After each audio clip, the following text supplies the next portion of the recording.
Ok, pessoal, bom dia, boa tarde, boa noite, dependendo da hora que vocês estão assistindo essa videoaula. Dando sequência então às nossas aulas de sistema digestório, hoje a gente vai falar do sistema digestório sensu estricto. O que eu quero dizer com isso? A gente vai falar dos órgãos de fato que compõem o sistema digestório, enfatizando aqui nessa aula o sistema digestório humano, ok? Então a gente não vai falar hoje de anatomia comparada, a gente vai dar uma pincelada na próxima aula sobre isso. Tudo bem? Então eu imagino que vai ser uma aula curta. Como eu falei para vocês na aula anterior, não é interessante que a gente fale tudo de uma vez, porque são várias palavras novas, né? Vários conceitos novos, então é bom a gente falar devagar, com calma, para que vocês peguem tudo direitinho, entendam tudo direitinho.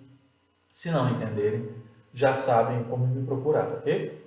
Então vamos dar sequência falando aqui do sistema digestório humano. O nosso sistema digestório é do tipo completo. O que eu quero dizer com isso? A gente tem duas cavidades, né? Uma entrada e uma saída, né? Se vocês pegarem ali em plateumintos, por exemplo, né? Na escala evolutiva, vocês vão ver que plateumintos têm um sistema digestório incompleto. A única cavidade que eles apresentam é a boca. No nosso caso, a gente vai apresentar boca e ânus. Tudo bem? Então, nosso sistema digestório, ele é composto basicamente de uma boca, né? E quando eu falo boca aqui, eu estou me referindo tanto à boca, né, quanto aos dentes, que estão aqui também, e mesmo à língua, né? Todas essas estruturas vão participar ali do sistema digestório. Além disso, a gente vai ter uma faringe, que está logo aqui, não está discriminada no desenho, mas é essa região aqui, a região da faringe, ok? Depois disso, a gente vai ter um esôfago, que seria esse tubo longo aqui, né? Todo esse tubo longo seria o esôfago, diretamente aqui conectado ao estômago, que seria o nosso próximo órgão. Então, seria este aqui, o estômago, que vem até, na verdade, a gente não consegue ver aqui no esquema, mas ele vai estar se ligando ao próximo, que seria o intestino delgado, logo aqui atrás, né? Então, toda essa parte dobrada em si mesma seria o nosso intestino delgado. Tudo bem? Depois do intestino delgado, a gente tem o intestino grosso. E por fim, né, a gente tem aqui o reto e o ânus posteriormente. No intestino grosso, a gente tem aqui o apêndice também, né? Esse apêndice, como vocês sabem, ele não tem uma função muito bem definida. Alguns estudos dizem que o apêndice está associado aí a, como eu direi, conservação de alguns tipos de bactéria na nossa microbiota intestinal, né? Isso não é consenso entre a comunidade científica, mas o que é consenso é que provavelmente milhares de anos, se a espécie humana ainda existir por aqui, provavelmente a gente não vai ter mais um apêndice, porque é um órgão que está sendo perdido, né? Ele não tem uma função definida, né, no nosso corpo.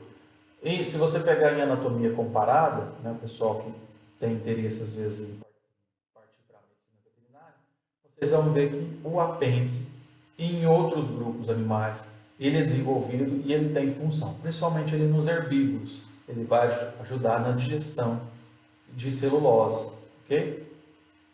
No caso dos herbívoros. No nosso caso, o apêndice, via de regra, não tem função definida. Além dos órgãos que compõem de fato o nosso sistema digestório, a gente vai ter também aqui estruturas que a gente diz que são anexas, ok? Que não fazem parte, né, desse todo sequencial aqui que eu mostrei para vocês, do sistema digestório, mas que vão estar aí auxiliando na digestão dos alimentos. A gente vai falar de cada um deles particularmente daqui a pouco. Mas só para elencar, são glândulas salivares, né, que a gente vê aqui logo no início, né? rodeando aqui a boca, a gente tem as glândulas salivares, a gente tem também o fígado, ok? Seria esse órgão aqui, um dos maiores órgãos do corpo humano. Além disso, a gente tem a vesícula biliar, que está logo aqui abaixo, né? Ela vai armazenar a bile que é produzida aqui no nosso fígado, ok? E por fim, a gente tem aqui o pâncreas, que também é uma estrutura anexa aí do nosso sistema digestório, né?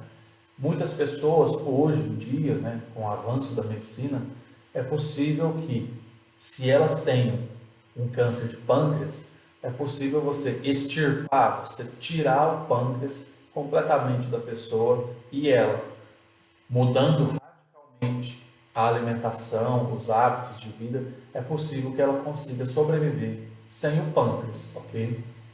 Sem o fígado, hoje em dia é impossível você sobreviver sem fígado. Com o avanço da medicina, hoje é possível você viver sem um pâncreas, por exemplo. Características básicas, então, do sistema digestório como um todo. A maior parte do tubo, né, desse tubo longo que a gente vê aqui, ele é formado aí por musculatura lisa, né? Então, é diferente da musculatura esquelética, por exemplo, de outros tipos de musculatura. É a musculatura lisa que a gente vai ver aqui no sistema digestório. Okay? Só que essa musculatura, mesmo assim, ela é capaz de contração, né? Então, o peristaltismo é que vai conduzir o alimento pelo tubo. Peristaltismo, para vocês entenderem, lembrem como se dá a locomoção de anelídeos, da minhoca, por exemplo, né? Ela tem uma contração da musculatura longitudinal e, de repente, ela se descontrai, vamos dizer assim, e ela se estica toda, né? Depois eu vou postar aí um vídeo sobre peristaltismo para vocês entenderem melhor como isso funciona. Mas é aquele movimento de minhoca mesmo, ela se contrai em algum momento, de repente ela se distende, né? Não se descontrai, ela se distende posteriormente e, por conta disso, o alimento vai sendo empurrado para baixo. A absorção dos nutrientes, né, vai se dar no intestino delgado, então é aqui que a gente tem a absorção de nutrientes, de fato. Esse órgão ele é extremamente irrigado, ele tem contato íntimo com o nosso sistema circulatório e, a partir daí, que os nutrientes são absorvidos e, posteriormente, eles são levados para as regiões do nosso corpo onde eles são necessários. Basicamente, todas as regiões do nosso corpo precisam de nutrientes e o sistema circulatório é que faz esse transporte. Ok? Então, esses vasos, como eu acabei de comentar, vão irrigar a parede do intestino e vão conduzir aí os nutrientes pelo corpo. Então, falando aí dos órgãos um por um, a gente tem aqui no caso da boca, né? No início, ela vai realizar os processos de mastigação, basicamente aqui com auxílio dos dentes e da língua, né? Mastigação vai triturar o alimento, ou seja, uma partícula muito grande, que daria muito trabalho para as nossas enzimas quebrarem essas partículas, né? E para que elas fossem digeridas posteriormente, a mastigação ela vai fazer com que essas partículas se tornem cada vez menores. Isso auxilia o nosso estômago, isso auxilia o nosso intestino delgado também. Ok? Então, além disso, a gente vai ter a insalivação acontecendo aqui, né? Ela vai umedecer os alimentos para que, quando você engula-os, eles não machuquem as paredes aqui da sua faringe, do seu esôfago. Então, umedecendo o alimento, ele se torna mais facilmente deglutível, né? Mais facilmente você vai conseguir engolir e não vai ter problemas aqui de machucar as paredes aí do tubo, do esôfago e da região da faringe, ok? Além dela umedecer os alimentos, a insalivação, ela inicia a digestão aqui do amido. O que seria o amido? Seria um polissacarídeo, né? formado aí por várias moléculas de glicose, que é o monossacarídeo, ok? E ele vai quebrar esse amido em maltose, que seria um disacarídeo, na verdade. Tudo bem? Então, além da salivação umedecer os alimentos, ela inicia também particularmente a digestão aqui do amido, quebrando ele em maltose. Onde você vai encontrar esse amido, arroz, massas em geral, você vai encontrar. Ok? E as enzimas que fazem a quebra desse amido, a gente dá o nome de pitialina ou amilase salivar. Elas que vão aqui quebrar o amido, transformar ele em maltose, né, que seria um disacarídeo. Além disso, a boca também participa do processo de deglutição, né, que é o deslocamento para o esôfago através da faringe. Então, entre a boca e o esôfago, a gente vai ter essa região aqui da faringe, ok? E interessante a gente notar aqui que a gente tem o sistema respiratório e o sistema digestório intimamente ligados nessa região. Por quê? Adiantando para vocês alguma coisa do sistema respiratório, a gente tem aqui, como que eu vou dizer aqui, mais ventralmente, né? Se você pensar no corpo humano, né, você tem superfície ventral aqui e você tem superfície dorsal atrás. Então, mais para essa região, mais ventralmente, você vai ter aqui a laringe. A laringe faz parte do sistema respiratório, ok?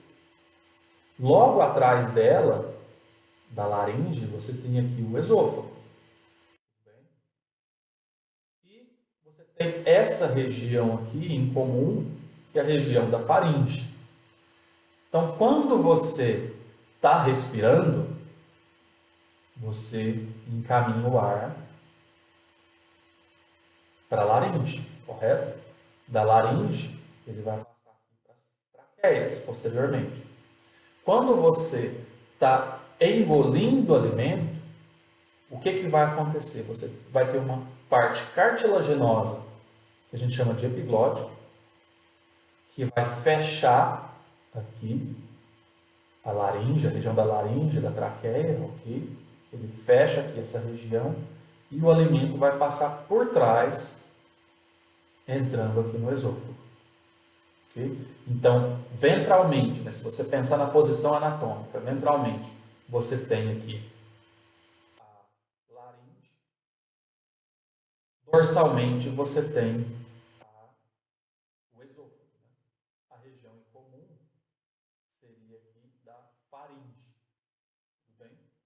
Então, quando você vai engolir o alimento, a epiglote e essa projeção cartilaginosa, ela fecha as vias aéreas, ela fecha essa região aqui da laringe, da traqueia, okay? E o alimento vai passar por trás, sendo então engolido. Passa da faringe, ele vai passar aqui para o esôfago.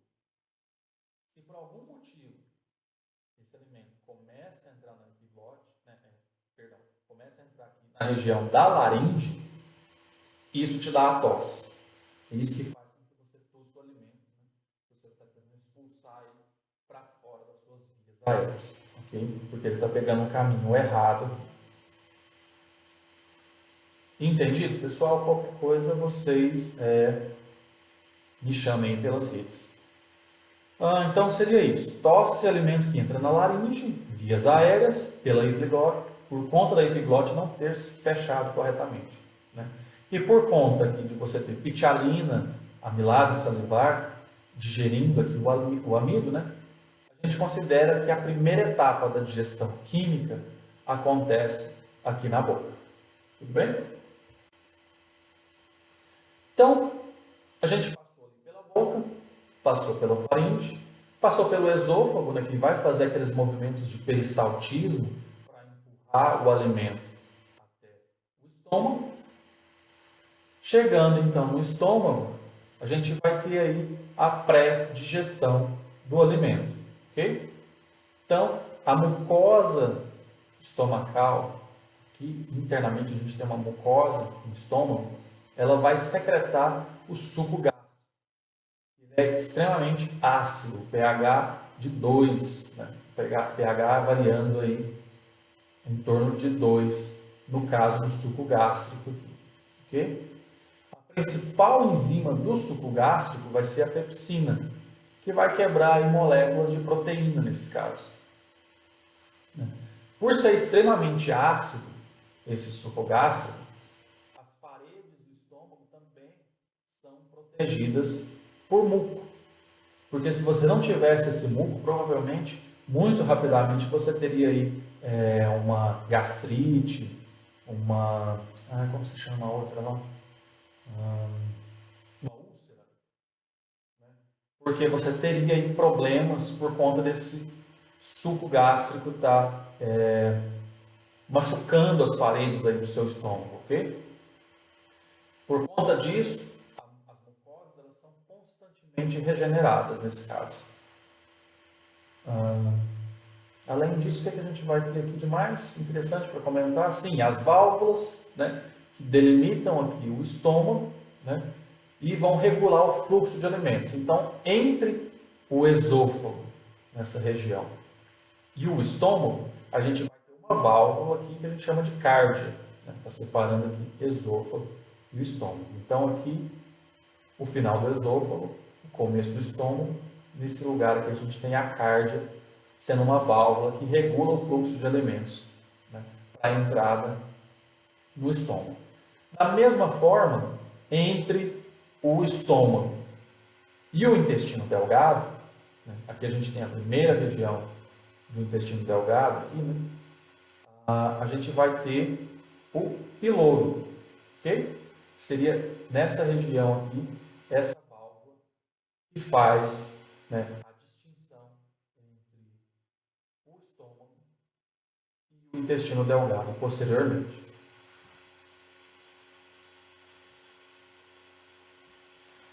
Já no intestino delgado, pessoal, a gente vai ter, como eu falei anteriormente, a absorção aí dos nutrientes, né? A maior parte da digestão vai se dar aqui no intestino delgado também. Então, você vai ter toda a digestão, ou maior parte da digestão, melhor dizendo, acontecendo no intestino delgado e, além disso, você vai ter a absorção dos nutrientes por conta aí daquela intimidade, vamos dizer assim, que ele tem com o sistema circulatório.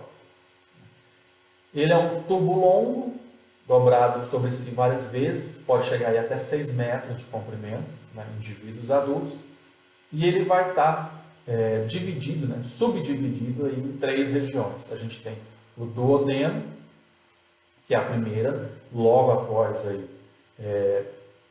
o estômago, né, mais anterior, 25 centímetros mais ou menos, o jejum, região mediana, com a maior parte do comprimento em indivíduos adultos, aí, mais ou menos 4,5 metros, e o íleo, posteriormente, né, já conectando o sistema digestório, o intestino delgado ao intestino grosso, uma região posterior tem com mais ou menos 1,5 metros. Ok? Aqui, nessa região do intestino delgado, como um todo, o alimento vai entrar em contato com, basicamente, suco entérico, produzido aqui pelo próprio intestino delgado, suco pancreático, que é produzido no pâncreas, ok? E a bile, que é produzida no fígado e armazenada na vesícula biliar. Entendido? Falando então de fígado e vesícula biliar, que são aí estruturas anexas, como a gente tinha comentado. Vai ocupar o fígado, lado direito superior do abdômen, né? Logo, então esse aqui seria o fígado, ok? Essa estrutura maior. Aqui a gente tem a vesícula biliar, nesse caso aqui, em amarelo. Aqui a gente tem o pâncreas, que a gente vai comentar melhor, com mais detalhes daqui a pouco. Aqui nessa região a gente já tem o intestino delgado passando. Então a gente tem na digestão, né, ele vai ter a função de produzir a bile, né, o fígado basicamente. Essa bile, ela vai ter um pH diferente do pH do suco gástrico, né? A gente tinha visto que o suco gástrico tinha um pH ali ácido, né, esse pH aqui já vai ser básico para digestão de outras partículas que não seriam ali quebradas em um pH ácido, ok? Então você já tem um pH diferente aqui para quebrar outros tipos de partículas.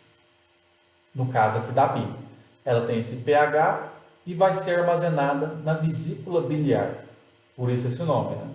Biliar, porque está armazenando ali a bile, ok? Então ela é produzida no fígado, armazenada na vesícula biliar.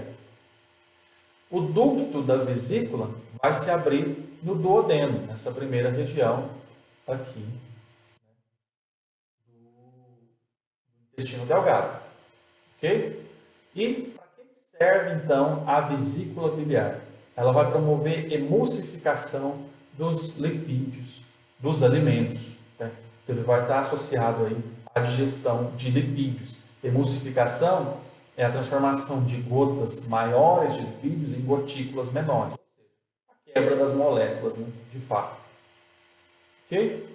Então vai estar auxiliando aí na digestão de lipídios.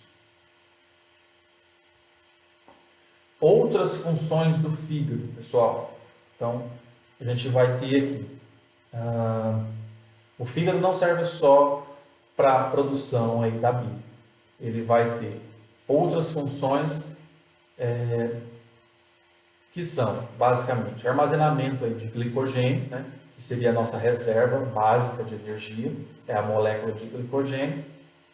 Fabricação de ureia, produto de metabolismo. Então, percebam vocês que o fígado também participa de forma direta aí da nossa excreção, porque ele está produzindo ureia para ser excretada pelo sistema urinário. Ele vai estar envolvido também na eliminação das moléculas de álcool e outras substâncias tóxicas, né, que entram aí no nosso organismo ou que são fabricadas, né, no caso da ureia é uma molécula fabricada pelo nosso organismo para ser eliminada posteriormente. E além disso, o nosso fígado vai estar associado à destruição de hemácias, né, as hemácias mais velhas. Quem recicla essas hemácias, por assim dizendo, é o nosso fígado também. Falando aqui da última estrutura anexa, né, do pâncreas, né, ele vai atuar tanto como glândula exócrina quanto como glândula endócrina, ok? Ele vai produzir aqui nesse caso o nosso suco pancreático, que vai ter um pH básico também, na faixa de 8, 8,5, né? E esse suco pancreático vai apresentar enzimas que são bastante importantes na digestão também. A amilase pancreática, que basicamente está envolvida com quebra de carboidratos em geral. A tripsina, né, que vai quebrar proteínas também. Então, aquilo de proteína que não foi quebrada no suco gástrico, ela vai ser quebrada aqui na região do intestino delgado, né, com o auxílio aí do suco pancreático, que é produzido no pâncreas. Além da tripsina, a gente tem também aqui a lipase pancreática, que vai quebrar basicamente lipídios, ok? Também produzida aí no pâncreas. Além disso, além de estar associada com o sistema digestório, o pâncreas também vai produzir hormônios, né? Basicamente insulina e glucagon, ok? A insulina, ela está associada com redução de glicemia, glucagon com aumento de glicemia, ok? Isso em outro momento a gente vai falar com mais detalhes sobre isso.